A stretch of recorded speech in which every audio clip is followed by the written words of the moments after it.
सद्बुद्धि और दुर्बुद्धि। जब तुम अच्छी बात सोचते हो तो मन में प्रसन्नता आती है, और जब तुम गलत बात सोचते हो तो मन में चिंता होती है, कहीं पकड़ लिए गए तो क्या होगा। अभी अच्छा काम तुमने किया नहीं, अभी घर नहीं ले गए हो गुरु जी को अपने, लेकिन प्रसन्नता आ गई है। अभी बुरा काम तुमने किया नहीं, किसी की न चैन खींची है न चप्पल चुराया है, लेकिन चिंता मन में आ गई है।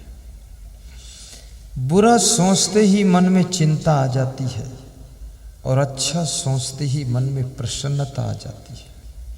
और सोचने में खर्च कुछ होता नहीं है, इसलिए मैं निवेदन करूंगा हमेशा अच्छा सोचना, कर पाना या न कर पाना तो भी आपके मन को प्रसन्नता मिलती रहेगी, आनंद मिलता रहेगा। बुरा कभी मत सोचना, अन्यथा खाम खा चिंता मिलती रहेगी। कितने लोग मेरे पास आते हैं, कहते मेरे दिल में आपके लिए बहुत बड़ा भाव है। कल एक माता जी आई थी, वो जैन सिटी में रहती हैं, शर्मा परिवार से। खड़ी हो माँ।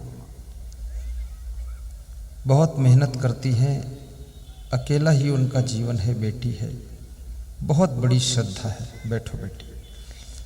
तो उन्होंने 2100 रुपये उज्जैन आश्रम के लिए दिया। वो संत जी सुन नहीं पाए, उन्होंने 5100 की रसीद बना दी। तो मैंने कहा माता जी गलती हो गई, उधर से हुई इधर से नहीं हुई। बोले नहीं, मेरे मन में भी है कि इससे और ज़्यादा दूंगी, जब मिलोगे हम देते ही रहेंगे, आपके लिए हम 1-1, 2-2 रुपये बचाते रहेंगे। और आश्रम उज्जैन में बन जाए गुरुदेव तो महीने में एक बार दर्शन आपका होता रहेगा। और वो महिला गरीब है, लेकिन एक बार अपने घर भी हमको पहुंचाया उसने। मैंने जब कैंसिल किया उसका प्रोग्राम तो वो दुखी हो गई कि हम गरीब हैं लेकिन दिल से गरीब नहीं है। मेरी कुटिया में आप आइए, ऐसे जैसे शिवरी की कुटिया में राम आए थे, विदुर की कुटिया में कृष्ण आए थे। हमारे भाव अच्छे होने चाहिए। अपने माता पिता के प्रति भाव अच्छा बनाइए, सास ससुर के प्रति भावना अच्छी रखिए, और भावना का भी फल होता है, भावना का फल मिलता है। कृष्ण कहते हैं कि जिसकी भावना अच्छी है उसको शांति मिलती है, और जिसकी बुद्धि यथा योग्य है, किस समय किस परिस्थिति में किस समस्या के बीच में क्या कब कैसा डिसीजन लेना चाहिए, क्या निर्णय लेना चाहिए, ऐसी तात्कालिक बुद्धि जिसकी कुशाग्र होती है, उस व्यक्ति को शांति मिलती है। आप जो घर से सोच करके गए हो कि ऐसा करूंगा वैसा करूंगा, वहां परिस्थितियां बदल सकती है। एक आदमी कंधे पर हल रख करके बैलों के पीछे पीछे खेत में जोतने जा रहा था। पहले बैलों से खेत जोते जाते थे ना। इसमें कितने लोग ऐसे जिन्होंने बैलों से खेत जोता? हाथ उठाओ, बस नीचे कर लो। हम समझ गए कि आप हमसे ज़्यादा होशियार हैं, समझाने की जरूरत नहीं। बैलों से खेत जोते जाते थे।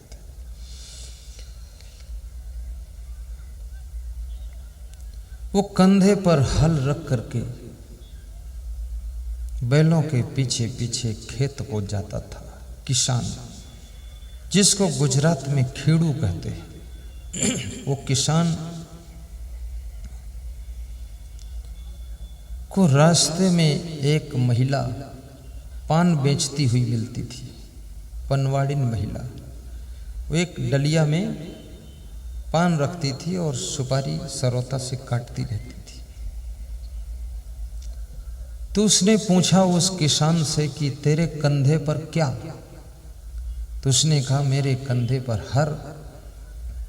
तो उस पनवाड़िन ने कहा काट लूंगी तेरा गला काट दूंगी। तो किसान चिंतित हो गया कि मेरा गला काट सकती है, क्योंकि सुपारी काटती है, पान काटती है, काटने की कला है, तो गला भी काट देगी। अब रोज पूछती थी उस किसान से, वो जब निकले सड़क पर तो मजाक करती थी, तेरे कंधे पर क्या? तो बोले हर। तो बोलती थी काट लूंगी तेरा घर। तो किसान को चिंता हो गई कि कहती है रोज, कभी काट भी सकती है। तो किसान चिंता में दुबला पतला हो गया, कमजोर हो गया। तो उसकी पत्नी ने पूछा कि पति देव क्या कोई चिंता है? बोले हाँ चिंता है। तो किस बात की चिंता है? बोले जिस बात की चिंता है उस बात की चिंता है। तो वही तो पूछती हूँ, चिंता किस बात की है? तो उसने कहा कि मैं खेत जोतने जाता हूँ बैलों के पीछे पीछे, कंधे पर हल रख करके।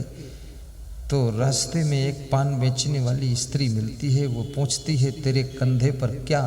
तो मैं कहता हूँ कि हर। तो कहती है काट लूंगी तेरा घर। तो मुझे डर लग गया कि कभी काट देगी मेरा घर तो मैं जाऊंगा मर, तो कैसे आऊंगा घर? तो पत्नी ने कहा तुम चिंता मत करो, तुम उससे पूछ लिया करो, उस औरत से, कि तेरी पिटरिया में क्या? तो कहेगी पान, तो तुम कह देना काट लूंगा तेरा कान।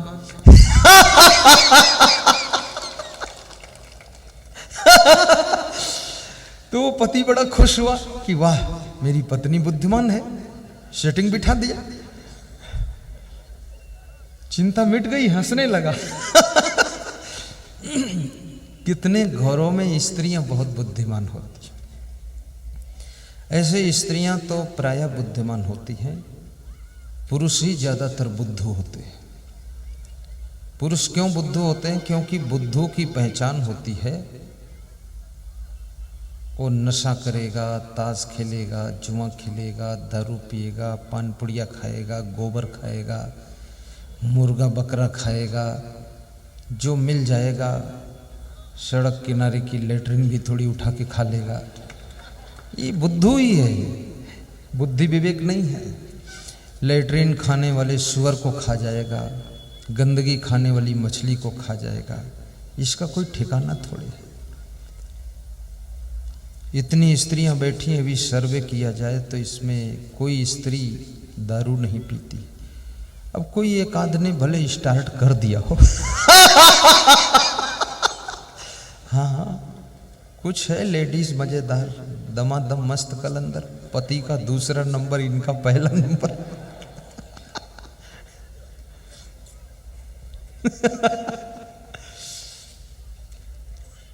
लेकिन माताएं बहनें नहीं पीती है शराब, बीड़ी भी नहीं पीती है। कोई कोई बीड़ी पी लेती है जो खेत में काम करती है। और ये नशा नहीं करती, इसीलिए इनका शरीर सुंदर दिखता है। और ये पुरुष लोगों का शरीर देखो तो इधर भूत पिशाच निकट नहीं आवे। अभी नशा छोड़ देना, बिल्कुल नहीं करना है, बहुत सुंदर हो जाओगे। और भोजन थोड़ा थोड़ा खाना, ज्यादा आइटम हो तो बस आधी पूड़ी खाना। आज मेरे पास में स्वल्पाहार लालजी राममल जी लाए, पूड़ी थी, खीर थी, सेवई थी, 2 3 4 प्रकार की 12 आइटम थे। तो मैं पहले तो देखा तो जो मेरा टेबल था वो सब भर गया। फिर मेरे साधु ने मेरे लिए बनाया था, वो भी 3 4 आइटम थे। तो हमने कहा इसमें कैसे करूं? तो पहले सबको थोड़ा थोड़ा चखा, चखने में ही तृप्ति आ गई। आधी पूड़ी खा लिया, एक छोटी सी रोटी खा लिया, बस काम खत्म। लेकिन सबका आनंद ले लिया। ये शाकाहारी चीजें सभी खाइए, थोड़ा थोड़ा खाइए। अब खाने के बाद पानी मत पीजिए। आज बहुत अच्छा फार्मूला बताता हूँ, खाने के बाद थोड़ा आराम भी कर लीजिए, चुपके से लेट जाइए और गर्म कंबल ओढ़ लीजिए, आंखें मूंद लीजिए और नींद आए थोड़ा आधा घंटा सो लीजिए। और नींद ना आए तो गुरु जी का ध्यान कीजिए, लेटे लेटे कंबल में ध्यान कीजिए कि गुरुदेव तुम कहाँ हो, ठंडी लग रही होगी, आओ कंबल उड़ा दूं। और फिर उठिए तो थोड़ा पानी पीजिए, गुनगुना पानी। फिर थोड़ी देर के बाद में कोई फल खाइए, जो इच्छा हो वो फल खाइए। देखिए फिर आपका डाइजेशन, वो फल नहीं है, वो हजम करने वाला टॉनिक है। थोड़ा खा लेना, अनार हो या जाम फल हो या केला फल हो, थोड़ा खा लीजिए, या पपीता हो। सब 10 मिनट में हजम कर देगा, भूख लग जाएगी आधा घंटे बाद तुरंत। ये आपको फार्मूला बहुत सही बताया गया है। तो भाइयों बहनों, बुद्धिमान, तुम्हारे घर में संतान बुद्धिमान कैसे पैदा हो सकती है? संस्कारवान संतान। जिस समय आपकी धर्मपत्नी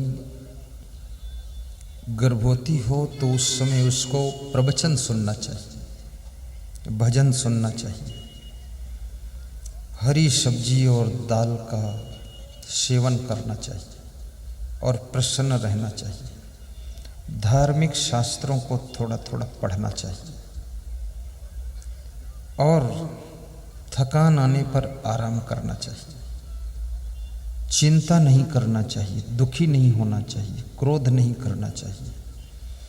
मांस मछली अंडा मुर्गा नहीं खाना चाहिए। टमाटर एक रोज खाना चाहिए। मूली खा लेना चाहिए।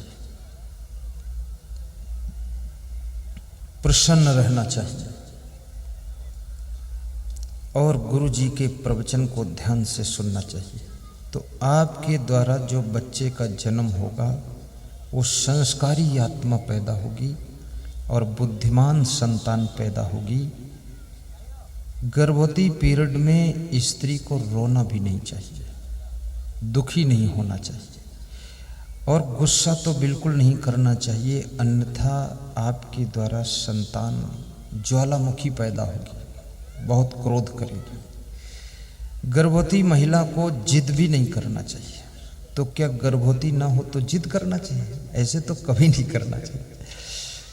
और उस समय पतियों को बहुत मधुर व्यवहार उनके साथ करना चाहिए, उनको दुखाना नहीं चाहिए, डांटना भी नहीं चाहिए। उस समय शांति से रहने दो, क्योंकि कोई नई आत्मा आपके घर में जन्म लेने वाली है। उसको आने दीजिए, सुंदर वातावरण प्राप्त होने दीजिए। न जाने कौन सी आत्मा का जन्म तुम्हारे द्वारा होने वाला है। कोई महान संत की आत्मा भी आ सकती है, कोई महान नेता प्रधानमंत्री बनने वाली आत्मा आ सकती है, कोई देशभक्त की आत्मा का आगमन होने वाला है, या कोई देश का रक्षक पुलिस जवान तुम्हारे द्वारा जन्म लेने वाला है, या कोई मिलिट्री का अफसर कमांडो आपके द्वारा पुत्र के रूप में जन्म लेने वाला है, या कोई भक्तिमती मीराबाई शिवरी का जन्म होने वाला है। तुम्हें क्या पता, इसलिए सावधान रहिए। रामायण उस समय 2 चौपाइयाँ पढ़िए रोज। कबीर के दोहे पढ़िए कि साईं इतना दीजिए जामे कुटुंब समाए, मैं भी भूखा न रहूं साधु न भूखा जाए। ऐसे ऐसे दोहे पढ़ो और साथ में नींद लगने पर प्रेम से सो जाइए। टेंशन बिल्कुल मत कीजिए। स्वास्थ्य को अच्छा बनाए रखिए, पानी पर्याप्त पीजिए और स्पीड से न चलिए, धीरे चाल में चलिए। हरी पत्तियों वाली सब्जी का ज़्यादा प्रयोग कीजिए। तुअर की दाल भी उस समय खाइए। थोड़ा दूध का प्रयोग भी कीजिए। आपके द्वारा कोई देवी देवता के रूप में महान आत्मा का जन्म होगा, जो इस भारत माता का सम्मान बढ़ाएगा, गौ माता की सेवा करेगा, जननी माता का आदर करेगा और धरती माता के वैभव को बढ़ाएगा और संत गुरु की सेवा करेगा और देश के अंदर विकास की धारा बहाएगा। ऐसा परमात्मा पैदा होगा।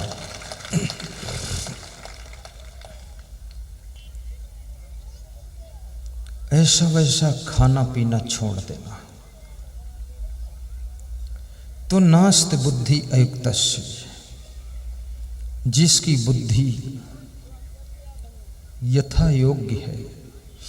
रावण के पास में बुद्धि तो है, लेकिन बुद्धि यथा योग्य नहीं है, दुर्बुद्धि है। राम के पास में बुद्धि सद्बुद्धि है, यथा योग्य है। राम भगवान बहुत बुद्धिमान थे।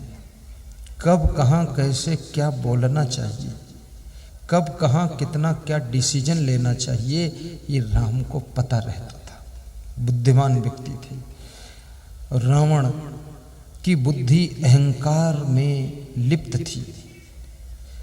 अभिमान तुम्हारी बुद्धि को प्रदूषित कर देता है। काम वासना की बाहुल्यता तुम्हारी बुद्धि को गंदी कर देती है। लोभ लालच तुम्हारी बुद्धि को मलिन कर देता है। और क्रोध तुम्हारी बुद्धि को चंचल कर देता है। स्मरण विहीन बुद्धि बना देता है क्रोध। और मोह तुम्हारी बुद्धि को अंधा कर देता है। महाराजा धीराज धृतराष्ट्र की बुद्धि में मोह बहुत है दुर्योधन के प्रति। दुर्योधन की बुद्धि में अहंकार प्रवेश है, इसलिए सही डिसीजन नहीं हो रहा है। शूर्पणखा की बुद्धि में काम वासना का समावेश ज्यादा है। रावण की बुद्धि में अभिमान बहुत है। विभीषण की बुद्धि में भक्ति का समावेश है। जब तुम्हारी बुद्धि में भक्ति प्रवेश करती है, जब तुम्हारी बुद्धि में सेवा प्रवेश करती है, तो तुम्हारी बुद्धि सद्बुद्धि बन जाती है। और वह बुद्धि सुख शांति को जन्म देती है। इसलिए आपकी बुद्धि भक्ति से प्रभावित होनी चाहिए, सत्संग से प्रभावित होनी चाहिए, सेवा से प्रभावित होनी चाहिए। तो आपकी बुद्धि शांति पैदा करेगी, और जिसके शांति है उसी को सुख मिलता है।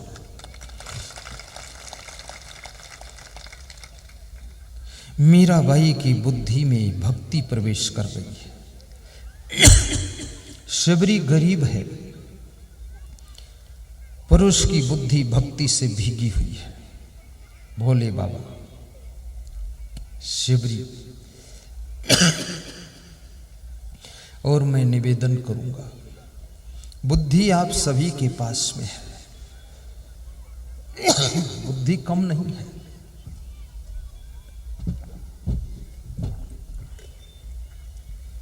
लेकिन बुद्धि यत्र तत्र अटकी भटकी रहती है।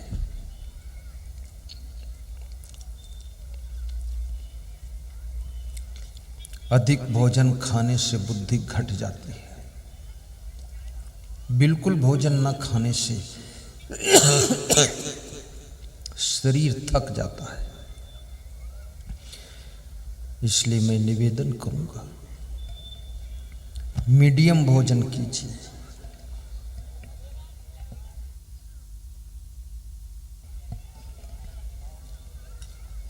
बुद्धि घटई बहु भोजन खाई। ज्ञान घटई नर मूढ़ की संगति, ध्यान घटई चित्त को भर माए। तेज घटई सब भोग की संगति, बुद्धि घटई बहु भोजन खाए। प्रेम घटई नित ही कुछ मांगत, मान घटई नित पर घर जाए। दयाल कहीं सुन रे नर मूरख, पाप घटे नित पर घर जाए। भक्ति करने से पाप घट जाते हैं। और बार बार मांगने से प्रेम घट जाता है। बार बार किसी के घर जाने से मान सम्मान घट जाता है। संसार के भोगों को अधिक भोगने से मनुष्य का तेज घट जाता है। अधिक भोजन खाने से बुद्धि घट जाती है। मन को चंचल करने से ध्यान खंडित होता है और मूर्ख की संगत करने से ज्ञान नष्ट हो जाता है। मूर्खों के संग रहो, आपका ज्ञान खत्म हो जाएगा। जैसे पानी मिट्टी के संग में जाता है तो मिट्टी तो धुलती नहीं है बल्कि पानी भी गंदा हो जाता है। ऐसे मूर्ख की संगत में मूर्ख तो ज्ञानी नहीं बनेगा, लेकिन ज्ञानी उसके साथ मूर्खता करने लग जाए।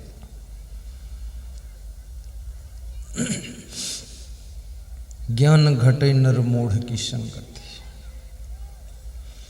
और मूर्ख से बात भी नहीं लड़ाना चाहिए। मेरे गुरु की उम्र 99 वर्ष की,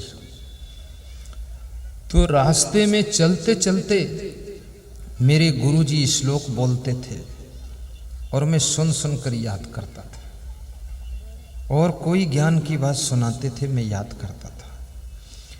तो मैं जो आज आपको प्रवचन सुनाता हूं, इसमें बहुत सा ज्ञान तो गुरुदेव से सुन सुन कर याद किया। और हमारे गुरुदेव भी बहुत ज्ञानी हैं, लेकिन अब कमज़ोर शरीर हो गया तो वे नहीं आते हैं, और हम लोगों को ड्यूटी दिया है कि तुम जाओ सत्संग सुनो। और हमारे गुरुजी बहुत सीधे भी हैं और संयमशील हैं, बहुत अच्छे स्वभाव के। अभी 99 साल की उम्र में भी वो चना चबाते हैं। अब सोचो आप, हट्टे कट्टे हैं, उनकी मुखमंडल पर तेज चमकता है। अभी भी 1-2 किलोमीटर पैदल चलते हैं, और अभी भी उनके पूरे बाल नहीं पके और न दांत गिरे हैं। तो मैंने कहा, गुरुदेव आपका शरीर ओरिजिनल है क्या? बोले क्या नकली है ये, असली तो है ही। और अभी भी प्रवचन सुनाते हैं, वहां 10-20 लोग आ जाए, 50 लोग, उनको बहुत अच्छा स्वभाव है। बाल ब्रह्मचारी वो भी है, 12 साल की उम्र से संत हुए थे। कभी मैं कोशिश करता हूं कि यहाँ आ जाएं, आपको दर्शन करा दूं, तो कहते अब हमारा शरीर लंबी यात्रा करने योग्य नहीं है। मेरी इच्छा तो है यहाँ लाने की, कि आपके पास लाऊं और आपके ऊपर भी उनकी एक नज़र पड़ जाए। बहुत महान आत्मा है। उन्होंने ही मुझे आशीर्वाद दिया था कि जहाँ जाओगे वहाँ तुम सफल हो जाओगे। और ये भी कहा था, तुम्हारा ज्ञान सुनने के लिए पंथ की बाउंड्री टूट जाएंगी। तुम्हारे शब्दों को सुनने के लिए किसी प्रकार का बंधन लोगों में नहीं रहेगा। देश विदेश के लोग तुम्हारे शब्दों का आस लेकर बैठेंगे। और उन्होंने आशीर्वाद दिया था कि टीवी चैनल में भी एक दिन आओगे तुम। और अभी वो कह रहे थे कि जितना मैंने कहा था वो तो हो गया, अभी और होने वाला है, ऐसा आशीर्वाद उनका है। मेरे गुरुदेव का नाम पूज्य श्री क्षमादेव महाराज। बहुत सरल स्वभाव के व्यक्ति है, और हमारे सब संतों के ऊपर उनका आशीर्वाद रहता है। सबका कुशल मंगल बनाए रखते हैं। भाइयों और बहनों,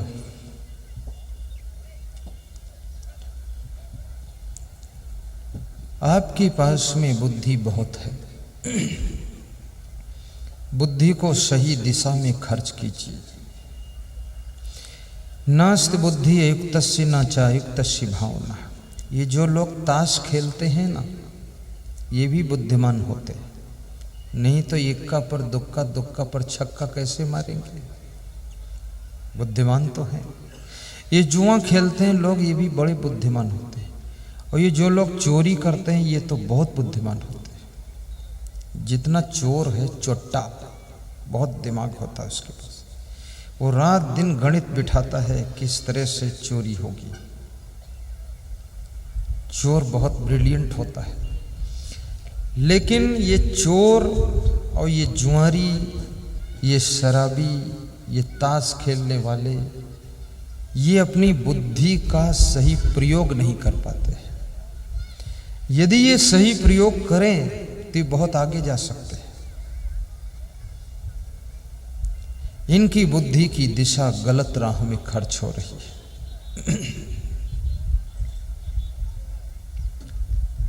लेकिन बुद्धि सही काम उन्हीं की करती है जिनके पास में विवेक होता है। और विवेक कहाँ मिलता है? बिनु सत्संग विवेक न होई। बिना सत्संग के विवेक नहीं हो सकता। इसलिए मैं कहूँगा कि सत्संग बहुत ध्यान से सुनना चाहिए। और सत्संग क्या चीज है? भगवान श्री राम कहते हैं, प्रथम भगति संतन कर संगा। पहली भक्ति संतों की संगत करना है। और इस दुनिया में संत का मिलना बहुत कठिन है, बहुत कठिन है। सत्संग सुनाने वाले तो बहुत लोग मिलेंगे, लेकिन संत नहीं मिलेंगे। और सत्संग के शब्द कहीं से मिल जाएं तो ले लेना चाहिए, कोई हर्ज नहीं। कभी कभी आपकी वाइफ भी सत्संग सुनाती है, तो वाइफ के पास बैठ करके भी सत्संग सुन लिया करो। एक पति अपनी पत्नी से कहता था, तुम प्रवचन मत सुनाओ, हम नहीं सुनना चाहते। तो पत्नी ने कहा कि गुरुजी सुनाते तो ध्यान से सुनते हो, हम सुनाते तो क्यों नहीं सुनोगे? तो उसने कहा, गुरुजी जैसा सुनाते वैसा करते भी हैं, तुम प्रवचन तो बहुत देती हो लेकिन करती कुछ और हो। प्रवचन करने वाले लोग जब स्वयं प्रवचन के राह पर चलकर आचरण करते हैं, तब उनके प्रवचन का प्रभाव 1000 गुना बढ़ जाता है। प्रवचन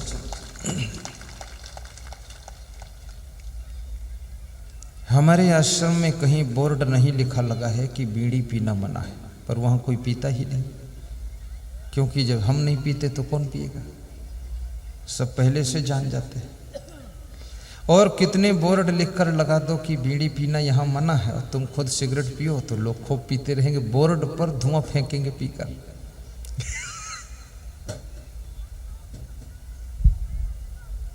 आचरण बिना शब्दों का प्रवचन होता है।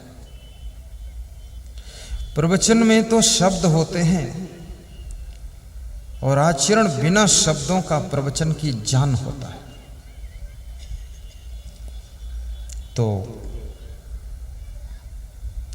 न च अयुक्तस्य भावना, और जिसके पास में यथा योग्य भावना है, यथा योग्य भावना कि संत के प्रति क्या भावना रखना चाहिए, सासू के प्रति क्या भावना रखना चाहिए, ससुर के प्रति क्या भावना रखना चाहिए, पति के प्रति कैसी भावना रखना चाहिए, पड़ोसी के प्रति क्या भावना रखना चाहिए, भाई के प्रति कैसी भावना होनी चाहिए, पत्नी के प्रति कैसी भावना होनी चाहिए, ये विवेक जिसके पास में है।